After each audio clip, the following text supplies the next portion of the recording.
Well, bowling fans, we're back. Lakeshore Lanes at Sheboygan, the site, the 2015 Yonan Memorial Open.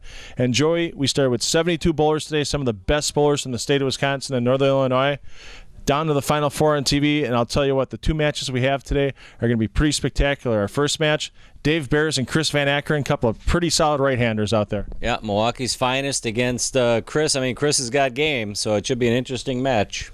And in our second match, we have Andy Mills, great young player out of the Cross area, against Cameron Weir. And Cameron, great college player coming up from the Chicagoland area. Yeah, evenly matched. Two up-and-coming players with some power. First prize today, $1,000, taking home that money. You got to get through a couple of matches first to do that, and we'll be back with that opening match from Lakeshore Lanes in Sheboygan in just a couple of minutes, so make sure you stay tuned.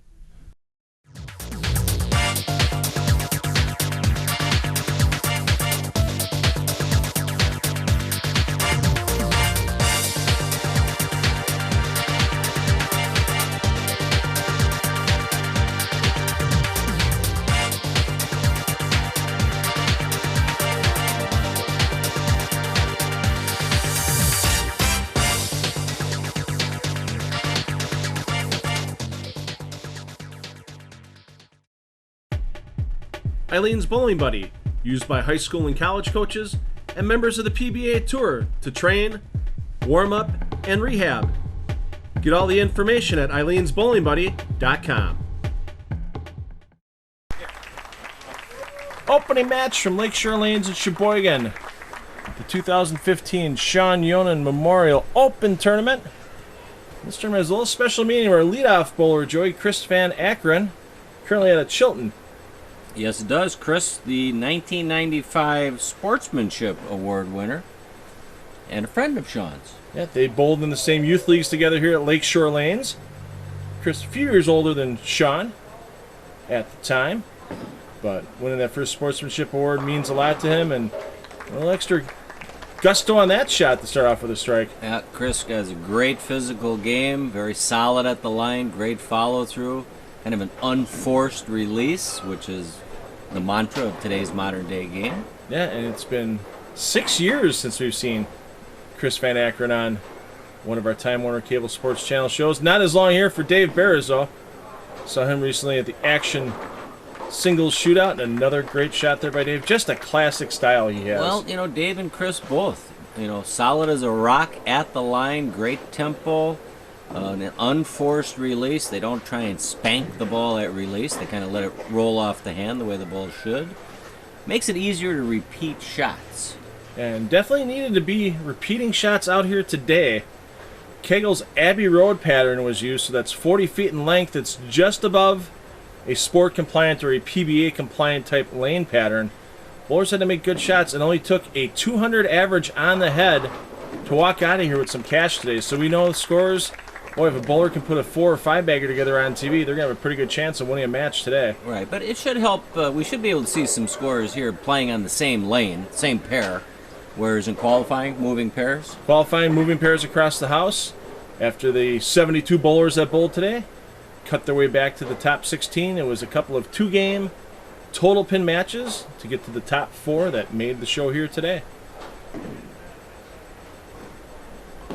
A little bit of an outside-in swing for Chris Van Akkeren, making it work. Outside in, they say, is better than inside out. And when we say outside in, that means the backswing bumps away from the body slightly and then tucks back in tightly right at release point. Keeps it going from behind your butt. Yeah, and especially on a shot like this, you see both the bowlers, very little projection to the right at release, keeping it very straight through the front part of the lane to stay out of trouble. A lot of balls we saw during qualifying and semifinal match play today, if that ball leaked out to the right, it pretty much stayed there. And is that Sandman going to put the 10-pin to bed? Not quite this time. That was an unusual pin carry there. It kind of looked like a can opener kind of shot, and 7-pin out of the building, but a soft 10. Yeah, head pin comes back across, does a couple little skips across the deck, but doesn't quite get to the 10-pin. Chris knew it was pretty good out of his hand. Tried staring that 10-pin down. Now it's just a matter of refocusing and covering up the spare and moving on. Stays with, no, he goes to a spare ball. Right at the line, and that was just That was just an overthrow. Yeah, that looked like one of our shots, Phil. Saw a very interesting stat the other day from Roll Tech, who's a partner with the PBA Tour. You do scoring through your smartphone. You can either pull it right off the scores if your center has Roll Tech, or you can enter it yourself online. The average league bowler makes 65% of their 10 pins that they have through Roll Tech, where the average open play bowler only makes 20%. Average PBA Pro makes over 95% of their 10 pins. So that is players who have submitted their scores to Roll Tech? Correct. Correct. So, Which you would think are most bowlers 180 and above. Is what I would figure in Sure. that case. Right. So 65%, a fair percentage, but obviously we try and achieve more. Guys like Dave Bears on the PBA Regional Tour, you know he's in the 90% range on converting those 10 pins, especially with 6 regional titles to his credit over time. I mean, most bowlers are kind of streaky with 10 pins. You make a bunch in a row, then you miss a couple, and sometimes it's just your swing plane or rhythm that causes you to throw an errant shot like Dave just did with a crossover. Yeah, big break for Dave there. Got a little slow, it looked like coming through that shot, a little slow getting the ball out on the lane, and a huge break to get the ball to crossover and have that 3-pin trip out the 6, and you could tell by Dave's reaction, not happy with it at release, and you don't want to keep extending a lead like that. You want to throw pure shots, but you know Dave isn't going to give a break like that back. Right, but that shows the honesty of the lane pattern here, whereas if you throw an errant shot, you can cross over instead of the ball just holding pocket. No errant shot from Chris there. Not at all. And 4 shots in the pocket, but that open frame is the big gap right now in this match. Well, the best way to not miss spares is don't leave them. Chris 4 out of 4, or 3 out of 4. Dave, of course, a perfect 4 out of 4 right now. Winner of this match advances to the championship match against our other semifinal. It'll be Cameron Weir out of the Chicago area via Seattle. Bowls for the Robert Morris University program down there against Andy Mills out of La Crosse. Another nice shot there by Chris Van Ackeren as we get into the commercial break for this game. Close game here at Lakeshore Lanes in Sheboygan. Join Joe Serrar and I back for the rest of the Sean Yonan Memorial Open first semifinal in just a couple of minutes.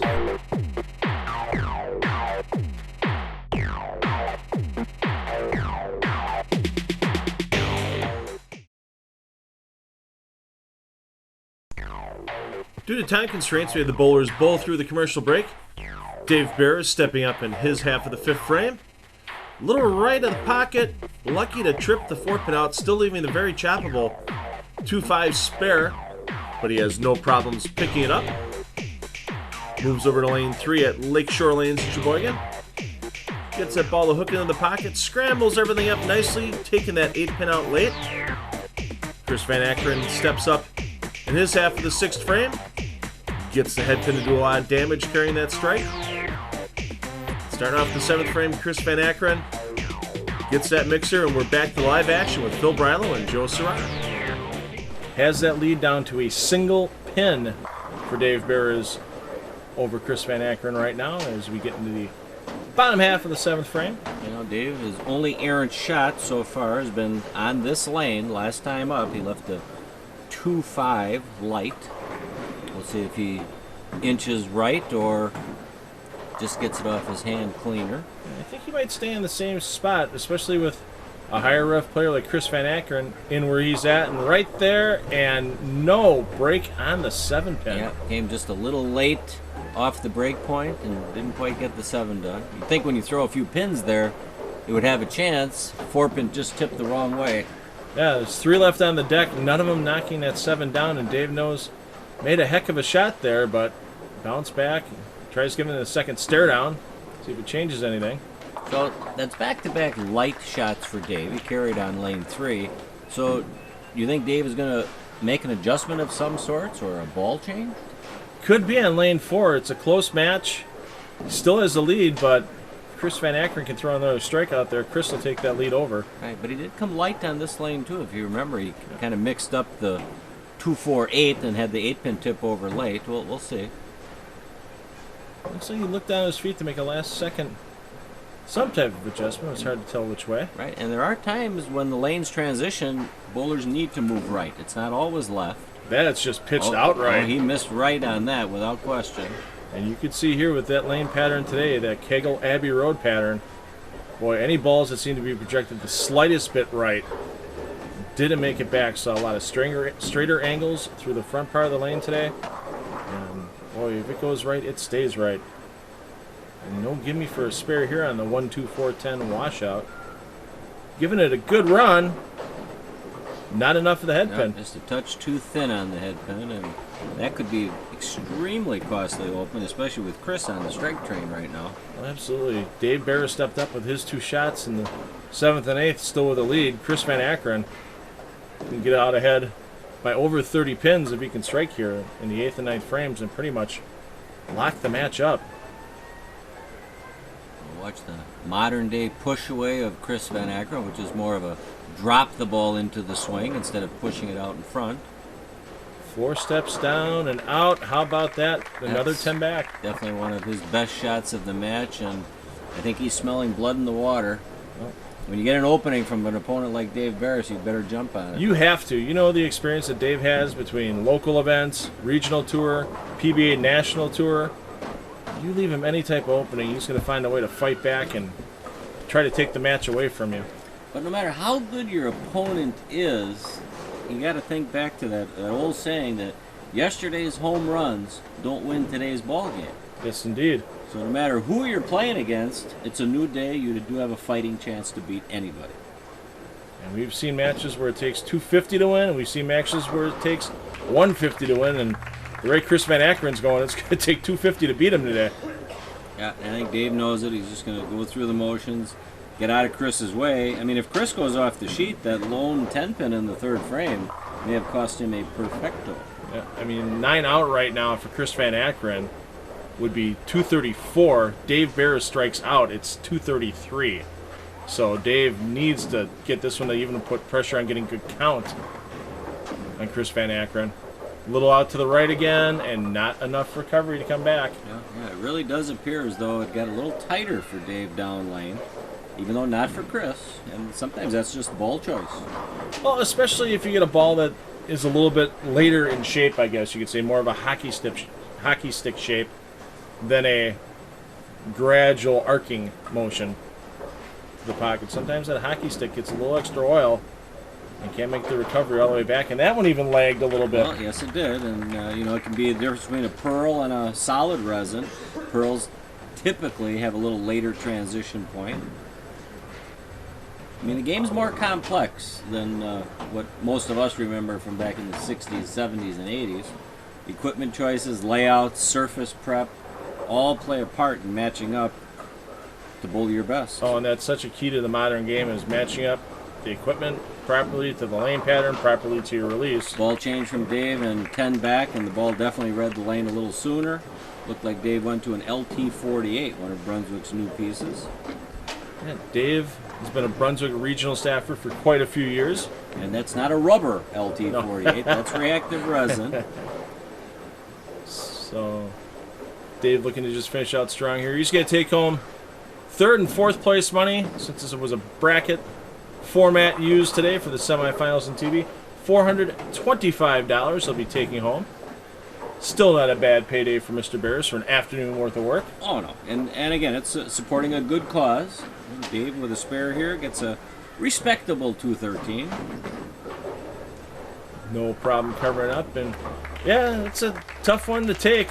Your opponent, you left them a little opening. Opponent gets hot and takes it off the sheet on you. See what Chris can do here to keep showing off as he makes his way into the final match, waiting against his other opponent from the 2nd semifinal. A good shot off the hand, and Chris takes a victory lap now. Well, this match is no longer in doubt. We're going to save a little time here, take a break. Be back with our 2nd semifinal match between Andy Mills and Cameron Weir here from Lakeshore Lanes in Sheboygan in just a couple of minutes. Make sure you stay tuned.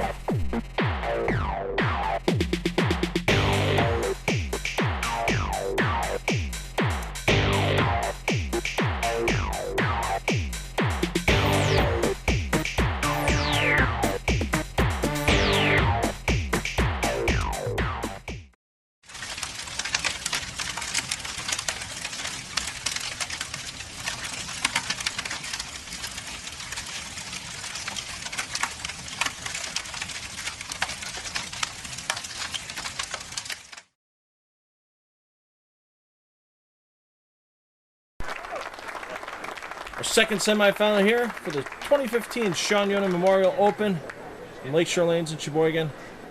A couple of pretty solid young bowlers here, Joey. Andy Mills taking a seat right now, and a pretty solid collegiate player in Cameron Weir starting things off on lane 3.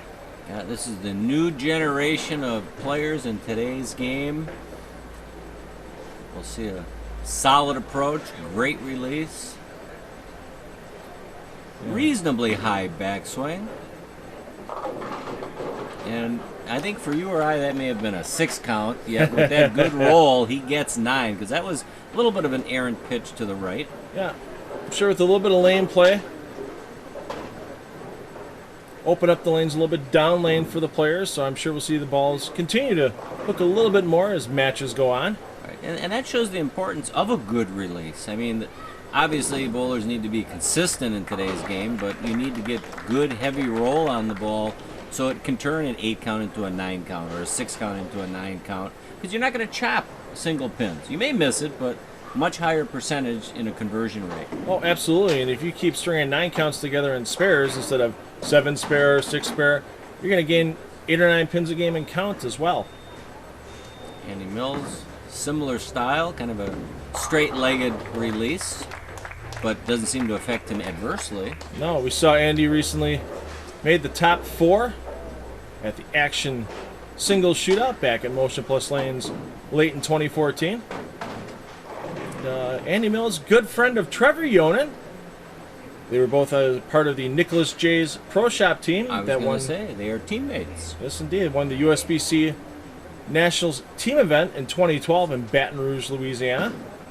Know they're looking to get back there shortly. And that was a good shot off the hand and not a good result for Andy Mills, but I think he'll go to school on that and make some adjustment next time up, because when you throw a good shot, one of the best shots off your hand, good balance, good release, and you don't carry, it's not going to change. You better make some adjustment on your end. no, especially with, that wasn't exactly a weak 10 pin on Andy's part, but you need that 6 pin to make contact on the 10, start carrying strikes, and you have to find a way to do it in a hurry on TV, because you only get 10 first shots. Frames go by quick, and when your opponent is a quality player, they're not going to give you too many openings. Yeah, Cameron, part of the 2-time defending national champion Robert Morris University team, making another return back to the USBC Intercollegiate Team Championships in Wichita, Kansas this year for 2015. And both the teams from UW Whitewater, the men's and women's teams, will be part of that event as well. Good result there. The ball faced up properly, went through the pins the way we like to see it go through. Pretty much directly behind the 5 pin. And I don't know if I'm counting correctly. It's hard to count those steps, but it almost appeared to be an 8-step approach. Pretty close, so we'll take another look here once the score sheet drops out of the way. So very small but evenly paced steps for Cameron. Maybe 7? 7 steps, I believe that is. And unfortunately, maybe you need an 8th step to get that 10 pin out that time. We've seen more 10 pins on lane 3 than lane 4. And that happens. The pairs are not always evenly matched, exactly the same. And the bowlers need to make some adjustment, because 2-0 is probably not going to win. Now, in the past year, we've usually seen lane 3 play a little bit tighter than lane 4. And yeah, that's a big oops there for Cameron Weir. He stayed with his strike ball, it appeared, and went with a straight, flat release, but just missed the target. Yeah, that was a good 3-inch miss there. It's something you don't see usually out of a caliber. Yeah, but sometimes it feels better to miss by half a foot than to miss by a half an inch. That's a good point. You know what you messed up on when you miss a pin by that much. So we see such contrasting styles, but great releases, not a great result there, and it just shows you need a good release in the game of bowling for the good pin action, but we're seeing some laziness down lane from the ball. I mean, 210 normally means you're not too close. Yeah, and you can see Andy right there. He was watching all the way down, like, thought it was going to be closer, guess not. So bowlers must be getting some type of oil transition, whether it's a little carry down from the equipment. Well, and again, logic tells your brain, don't move right. You never move right, but there are times the pattern changes where the best move is a 1-and-1 move to the right with your feet in target, as he almost converts the 2-10. Cameron Weir with that slight 2-pin lead at this time after 3 frames. Winner of this match goes to the championship, take on Chris Van Akkeren for that $1,000 first place prize. Make an adjustment off that light hit. Yeah, he put some extra mitt in that one, and that thing crept pretty high, showing we're not on a house shot today. No, not at all. Lots of bowlers struggling out there, as we mentioned before. A 200 average on the head for 5 games took home a cash spot today. And actually, that last cash spot, we mentioned UW Whitewater a little earlier.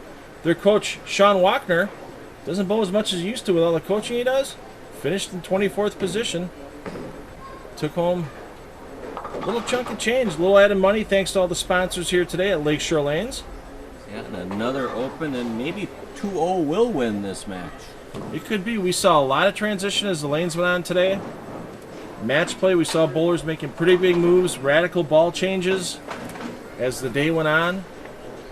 So, lots of matches ending up in the 420, 430, 440 range for the 2 games. It would always seem to be a 240 game followed by a 200, or a 200 game followed by a 240. I counted 6 steps on that, so I'm going to stop counting because those little shuffle steps kind of get me confused. Well, we've seen that with Ron Wallenkamp Jr. on some of our shows as well, where a lot of short shuffle steps. The bowlers make it work to get the momentum to the line and throw quality shots and be able to repeat not only the footwork but the shot making. Right, and it is all feel. I mean, the game is feel. You let the ball drop into the swing when it feels right, and you'll get to the line in time. That looked real good off the hand. That's a great way to go on a commercial break for this game. Cameron Weir posting a double here at Lakeshore Lanes in Sheboygan. Joe Sir and I will be back in just a couple minutes for the rest of semifinal number 2. Make sure you stay tuned.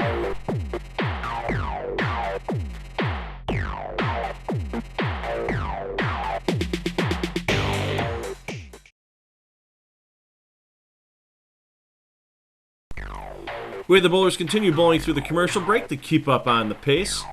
Andy Mills stepping up in his half of the 5th frame, mixes it up nicely for a strike. After an open in the 4th, throws another one to get himself a double going on the score sheet. Cameron Weir steps up in his half of the 6th frame, comes up a little bit high, missed a little left, leaves a 6-10, and had no problem picking it up. We'll get back to the live action in Cameron's half of the 7th frame. Gail Myers is here today. He took home a check, just missed the actual match play semifinal round, but Gail took home a check as well, so didn't see Steve in the cashier's list, but boy, he does so much for coaching. He does a lot with the youth players here in the Sheboygan area, so it's nice to see Steve on Friday night get out, have a little fun, and give me a little grief when, as the celebrity on his pair, I had to throw one of the frames for his team in Baker. So, but I came through 1 out of 2 times for him. I got a strike once and left a 7-pin the other time. So, a lot of pressure bowling with guys like Steve Richter, and his teammate in that match was Chris Van Akkeren, was one of his teammates that night in the Pro-Am. So he tips the 5-pin over to the left, but no pride there. He'll take it. Yeah, and lead, still a good shot. Lead back down to a single pin. Well, the players are starting to find the pocket, or what it takes to get to the pocket and get 10 down, but not dead flush. They're not going high flush, high flush.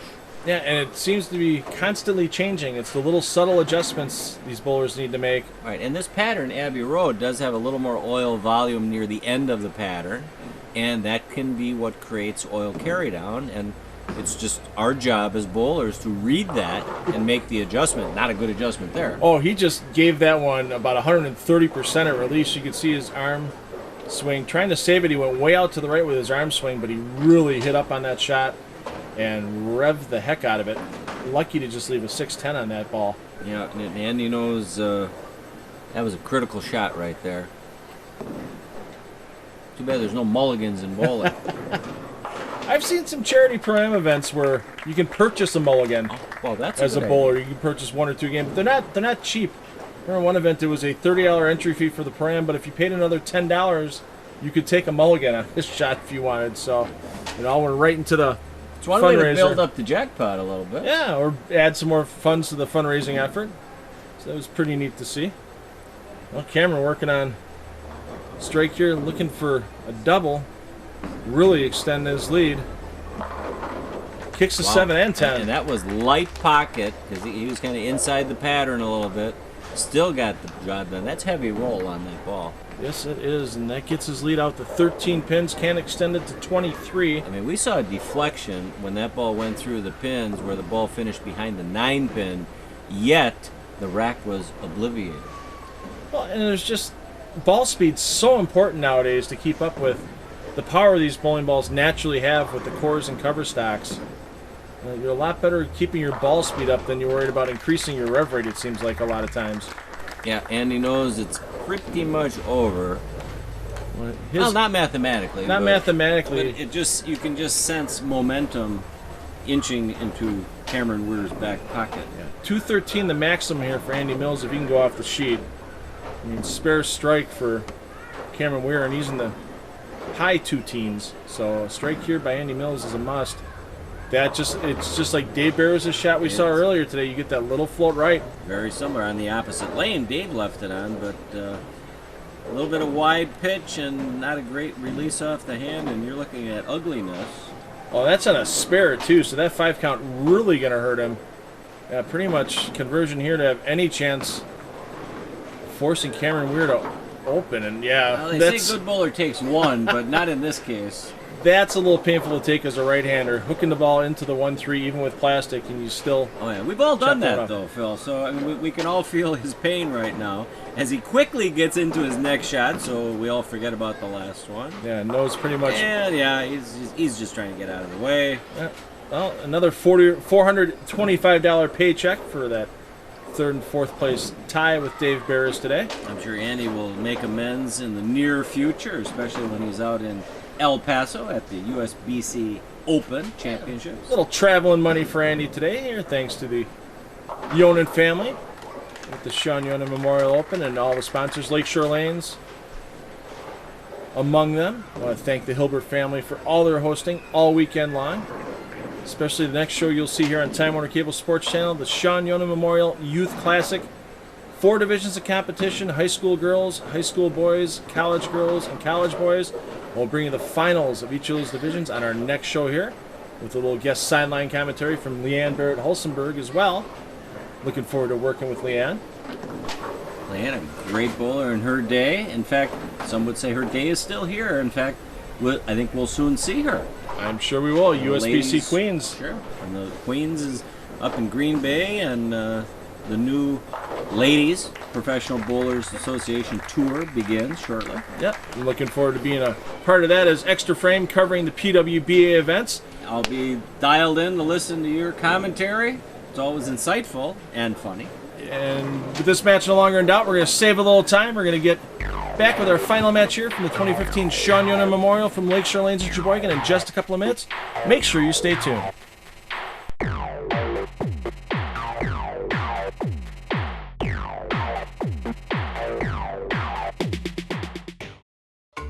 Why do we have so many of our televised tournaments at Castle Lanes? Because we love being part of the wild side of bowling. If you're ready to get in touch with your wild side, go to castlelanes.com.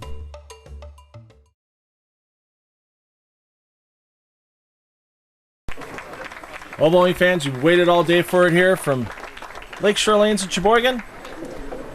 Cameron Weir, Chris Van Aken battling out for that $1,000 first place prize here for the 2015 Sean Yonan Memorial Open. And Joey, no real favorites in this match. Cameron Weir finished strong last match, 225. Chris Van Aken's had to sit on the sidelines after his 267 opening game. Something tells me it's going to take a game in the 220s minimum to take home that $1,000 check. Well, we'll soon see, because the pattern we know is not playing easy, as attested by his first shot. There's no real defined structure to the pattern. There's a little bit of oil carry down near the pocket. So I don't think bowlers are real confident coming into this match. Well, and then the pressure, you're under the lights. It's $1,000 for first place. That's never a bad paycheck for anybody for one day's work. You can see when Cameron Weir came back from that first shot, he made a little motion like, yeah, I grabbed it. I grabbed it pretty hard. And Gets himself 2 out of that. Best way to take it. Well, we'll soon see. We'll see how many strings of strikes we see in this match. I would guess not as many as we would hope to see. I want to thank our friends at the Sheboygan County Chamber of Commerce for all their support. Go to visitsheboygan.com to get all kinds of information on the area, local businesses, local resorts, fun times to have while you're in Sheboygan. Always a good time when we're here. We want to thank Sheboygan County Chamber for all their support of the Yonan Pretty Memorial. good shot from Chris right there. Great shot to start off. Sees his opponent, leave him an opening early, jump on it right away. Chris doesn't look like he had to make that much of a move after being on the sidelines for a game. Still real tight with that line, using a pretty non-aggressive bowling ball.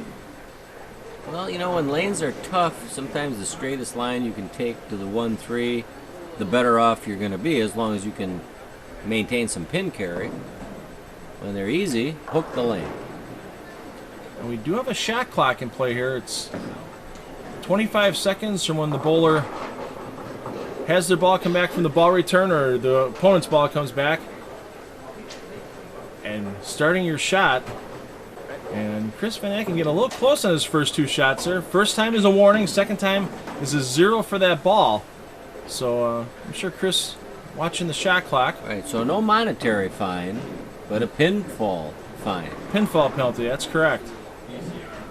So, got to keep this show going on time for all our viewers here on Time Warner Cable Sports Channel. Once again, I want to thank them for our 8th season of bowling here in Wisconsin, and this is our 5th year here at the Yonan Memorial Tournament. I want to thank the whole Yonan family, Keith, Trevor, and Jocelyn. Jocelyn's husband Blake here all weekend, helping run the show, and boy, 270 bowlers between the youth events and this open event bowling this weekend, and over $17,000 in scholarship money, $7,000 in prize money for the bowlers. Pretty much the best weekend in Wisconsin bowling that I can imagine. Yeah, good shot there from Cameron. Using the New Brunswick Gold Rhino Pro. Kind of a medium oil ball, smooth rolling pearl. Didn't quite get the job done there, but Cameron also wants to thank some of his sponsors, Vice Grips, Brunswick, Real Bowlers Tape, to name just a few. He's got that Brunswick logo on his shirt there, and that pin's on the lane. So what we're going to do, we're going to take a quick commercial break here. We're going to get everything cleaned up. Be back with the rest of this championship match here from Yonan Memorial Open in just a couple of minutes. Make sure you stay tuned.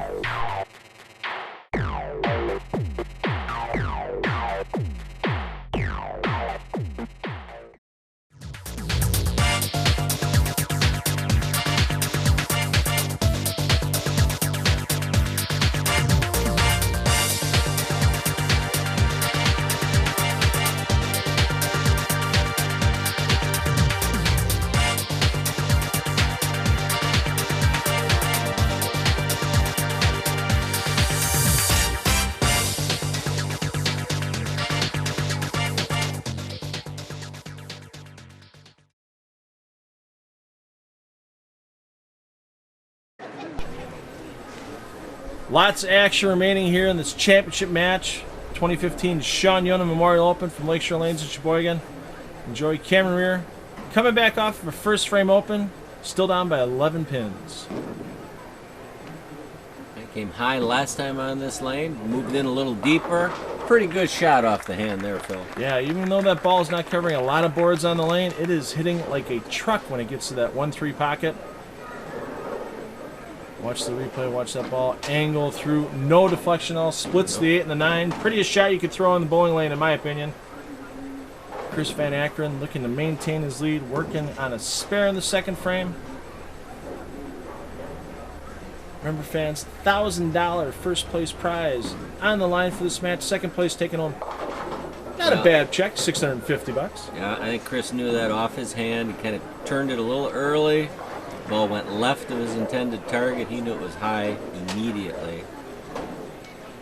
Lucky to just leave that single pin spare. 310s, no give me on this lane condition.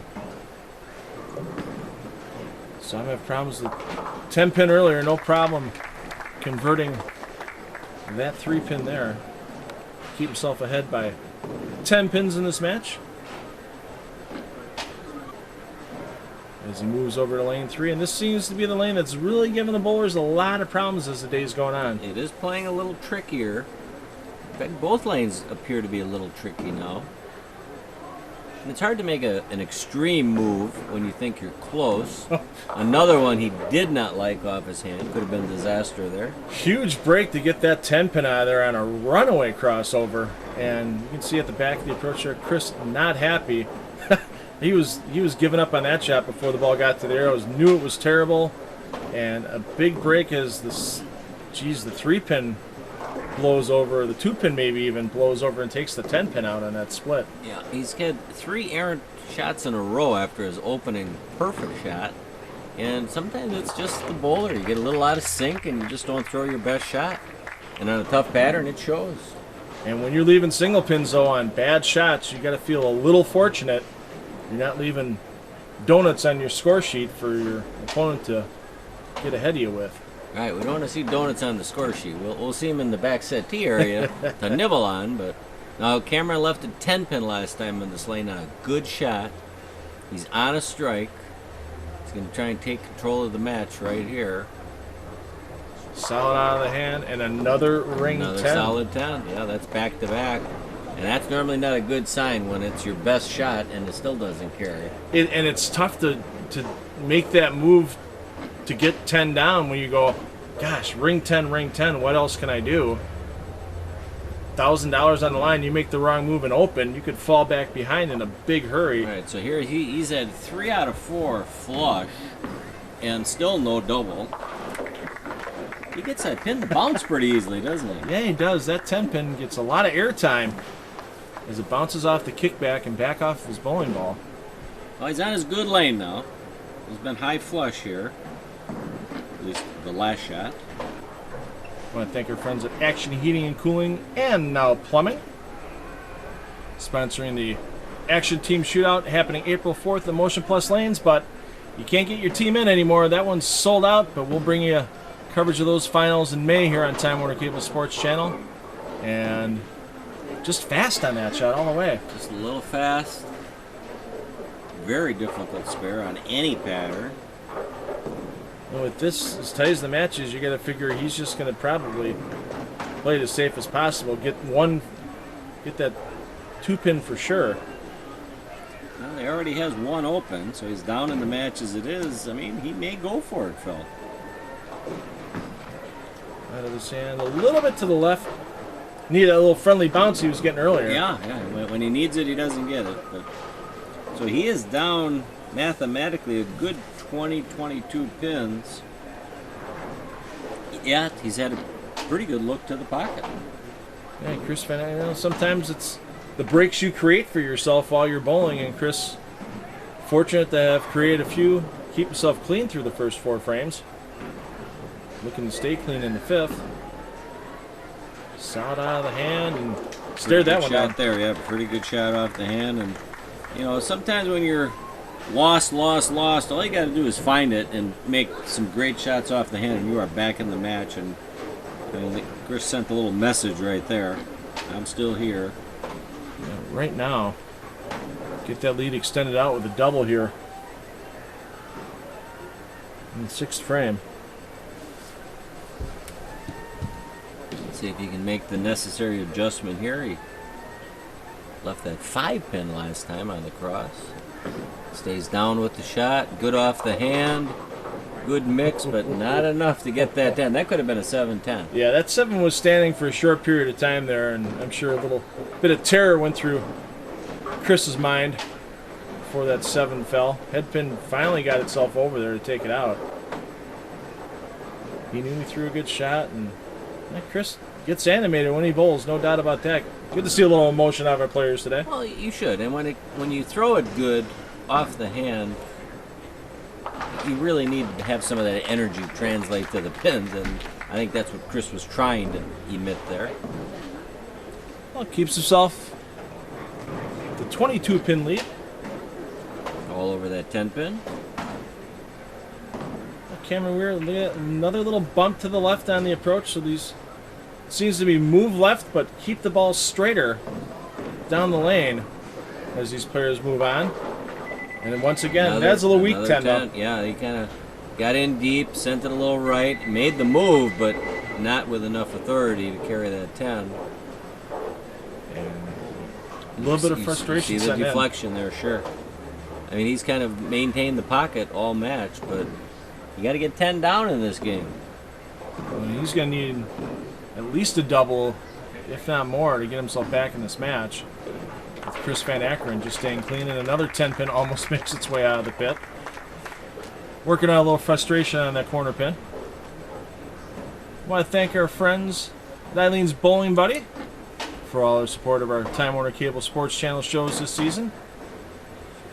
Great tournament we had at the Midwinter High School Team Classic at Castle Lanes and Racine, thanks to their sponsorship of that event. I know a lot of coaches in the area use Eileen's to help train their youth players. Tom Zernia, he's in the crowd today.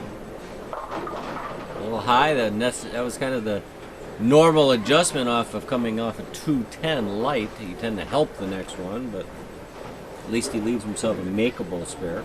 Yeah, definitely see what he does to take the chop out of play here. In fact, Cameron wanted to give a special thanks to Tom Zernia for drilling his equipment. Good job, Tom. Yeah, one of Cameron's teammates you see in the background there, Mason Petring. We've seen Mason on a couple of our shows over the years. And the Robert Morris University bowler. And a nice cover there by Cameron Weir. Just enough to get that 6-pin to fall. And Cameron running out of frames to try to take home that $1,000 first place prize money today. And some people might be asking out there that aren't familiar with college bowling, how can a college player win prize money? I think you're going to tell us, Phil. I think we are. Well, USBC Collegiate is an entirely separate entity of bowling as compared to either USBC Youth or regular USBC membership, and they have their own set of rules. You can be a USBC Youth or adult member to be a part of USBC Collegiate, so a college player can win prize money or scholarship money if the bowler is still a USBC Youth bowler. So lots of ways these bowlers can help themselves out in college. The only bowlers I know that can't win any prize money is if they bowl for an NCAA program, and that's only limited to the women for NCAA, such as the UW Whitewater women's team, one of the best Division III women's bowling teams in the nation. Definitely. But those rules are all subject to change or be modified as bowling gains in popularity among collegiate players. Oh yeah, I mean, collegiate numbers stronger than ever. High school numbers are holding firm. PBA ratings we just saw for all over, whether it's over the internet or on network TV, ratings are up. Memberships and extra frame are up. So bowling still maintains its popularity after all these years in television. And hey, it's our 8th season here with Time Warner Cable SportsChannel, so we want to thank them for helping keep bowling popular in the state of Wisconsin. Chris quietly strikes, and you know, that's 8 consecutive clean frames, yet his opponent, Cameron, has 2 opens out of his early 7 attempts. Man, you'd have to say right now, Cameron throwing the ball a little bit better out of the hand consistently as compared to Chris, but there's 2 big splits he's left. That's the difference. Well, he gets a strike here. He can cut the lead by 10 pins if he can catch this double. Well, right now, Cameron Weir has a maximum of 204. Chris Van Akkeren, 227. But if Chris can not strike out, you can definitely give Cameron Weir a chance to come back in this match. Cameron knows this double is a must. That was so relaxed out of his hands, you wouldn't think it was a must-need strike. Yeah, make the pattern look easy sometimes when you throw it great. Kept it relaxed, kept it through all the way down on the shot, and nothing but flush 10 back on lane 3. He's had some issues on this lane. It seems to be inching in again, because I believe he did come high last time, leaving the 6-pin. Taking a little extra time on the approach, getting close to that shot clock. I think gets it away before the shot clock violation. Would have just been a warning, but looked like he rushed the rest of the shot. Well, yes, he did, and that's one of the more difficult splits to even attempt to make. Much more difficult than if it was just the 210. Yeah, a couple times up at the USBC Masters, saw bowlers convert this 2-4-8-10 with a lot of hook into the 2-4. Right, you need to hit that 2-pin reasonably light. while hooking away, so the 4-pin goes into the 8. Chris knew how to do it, just saving the oil a little bit too long. Well, I think count's pretty important right here because now looking at it, if he strikes out, he's got 195. That's going to force Cameron Weir to get the first one in the 10th for sure. Actually, the first 2 if he strikes out, because he does have that 11-pin advantage right now. So a strike here, bouncing back. If Chris Van Ackeren can strike out for 195, Cameron Weir would need to double to win the Sean Yonan Memorial Open title. Great shot by Chris. So that leaves a good 10-pin. I mean, Chris has had 3 strikes in his first 10 attempts, showing how tough this pattern has turned into. Cameron, on the other hand, also 3 strikes in his first 9 frames. Well, first 8 frames. No, 9 frames. 9 frames.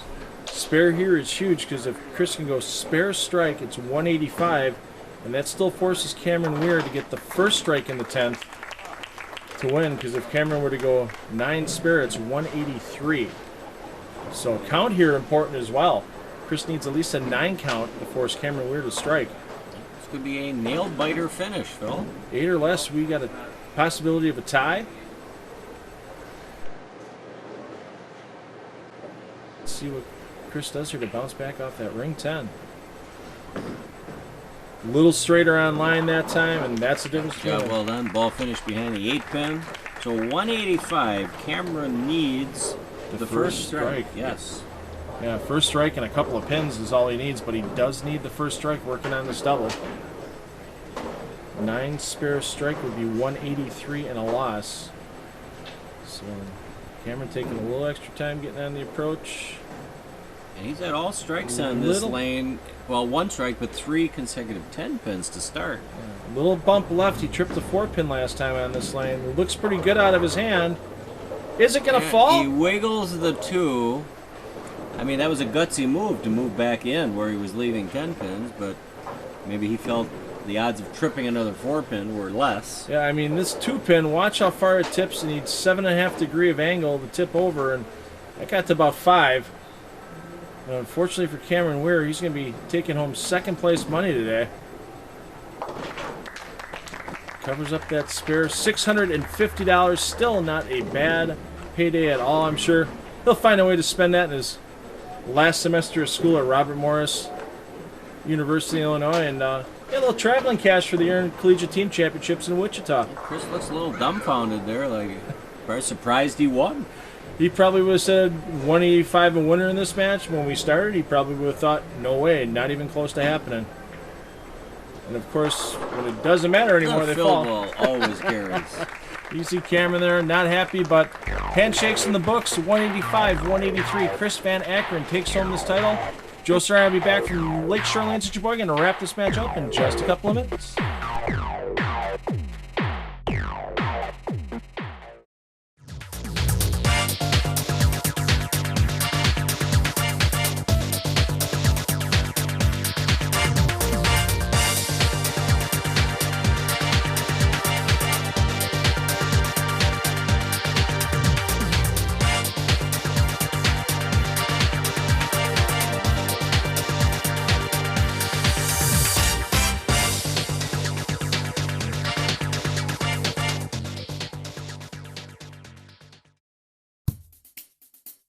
Providing premier equipment sales and services to Wisconsin bowlers since 1973. Check out our Wall of Fame and our current specials at bpsmilwaukee.com.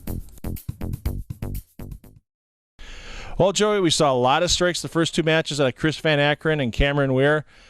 Both of them in the championship match. Things kind of went away for him a little bit, and sometimes the bowler seems to throw the better game, doesn't always walk away with the best score. Yeah, well, we know life's not fair. Why would bowling be? But the pattern played tough. Even though it started easy, patterns don't always get easier. This one got a lot tougher.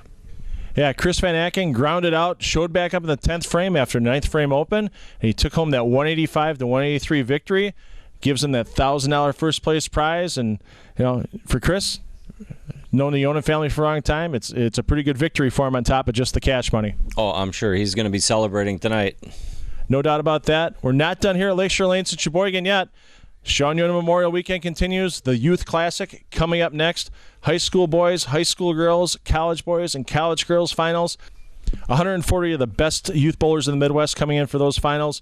And we get a little help on the call next time from a good friend of ours, Leanne Barrett-Hulsenberg, one of the greatest women bowlers of all time. Right. I remember her from their earlier days on the Women's Pro Tour, and I think we're going to see her again in the future. No doubt about that. We'll get some opinions from her on our next show. Join Joe Serra and I back from Lakeshore Lanes in Sheboygan for that Youth Classic. For my friend Joe Serra at Bowlers Pro Shop, see him for all your bowling needs. I'm Phil Bridlow, and parents, take the kids bowling because you know they're going to have fun for life, and we'll see you back from Sheboygan on our next show.